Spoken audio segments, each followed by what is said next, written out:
Welcome to Books in Some, your go-to for bite-sized book summaries. Keep Showing Up by Karen Ehman. This book provides tips and advice for maintaining a happy and healthy Christian marriage. It is designed for wives in a heterosexual partnership, but anyone seeking tips on keeping their marriage happy and healthy can learn from it.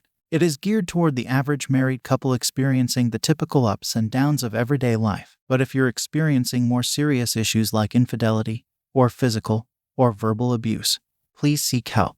In these book bites, you will learn what the 4 different forms of love are, how to focus on the positives in your marriage, and why it is important to know your spouse's love language. The key message is that we don't have realistic expectations for how hard marriage really is on a day-to-day basis, and that we should take a look in the mirror and ask ourselves if our expectations for marriage were realistic in the first place. The most important ideas in this book are that marriage is a difficult, long-term project requiring 2 people who are willing to work together, and that different is not the same thing as wrong. When we first fall in love with the man we'll eventually marry, we learn all about their different experiences and perspectives, but we expect those differences to lessen over time as we become one unit. To reframe our point of view, ask ourselves, why did we get married? The book of Ephesians tells us that the biblical purpose of marriage is to be an illustration of the relationship between Jesus and the church, one of pure selflessness. We should embrace those differences and use them to examine our own preconceived notions. Different is not the same as wrong, and that marriage should be a strong partnership between 2 unique individuals. It is important to communicate and find out what's really going on, and to listen and understand where your partner is coming from.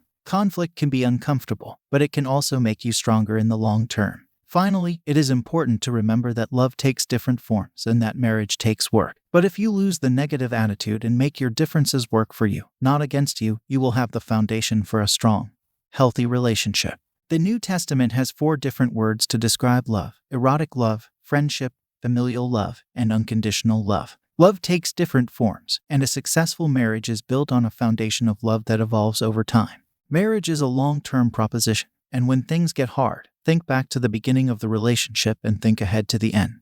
Remember your wedding day and model your actions on it every day. Make decisions based on whether or not your actions will cause your husband to love you unconditionally. It is important to focus on your husband's positive attributes and the many day-to-day blessings we take for granted. To do this, take a look at your prayers and remember the 10th commandment, "Thou shalt not covet." Additionally, think back to when you were first falling in love and make a list of some of the things you admire most about your husband. This will help you reframe the bad times in a fresh and different light. We can't go back in time and recreate the first excitement of falling in love, but we can learn to recognize the signs of love and romance that have been there all along. Dr. Gary Chapman identified 5 specific love languages we use to demonstrate affection: words of affirmation, acts of service, receiving gifts, quality time, and physical touch. When we don't speak each other's love language, we can't recognize when someone is demonstrating affection toward us. This can lead to boredom in a marriage due to the daily grind of work, kids, and just plain life. It is important to break your routine once in a while, but that doesn't have to mean expensive gifts and extravagant gestures. Instead, it is important to embrace the thrill of discovery and talk to and listen to each other. Our difficulties are opportunities to seek strength and guidance from God, and we should not be asking God to change our husbands. Instead, we should focus on our reactions and our behavior and ask God for the wisdom to recognize that imperfections exist and embrace our imperfect spouse, flaws and all. The marriage covenant can be a powerful tool to make positive changes in your community. It is an equal partnership between 2 unique individuals who have chosen to love each other despite their flaws. Celebrating each other's strengths is a great way to put those talents to use in your community, such as a senior outreach center. It is important to be prepared for disappointment along the way, but don't give up. Pray for patience and strength and give God space to work. Marriage is hard, but it can be a powerful tool to perform God's work.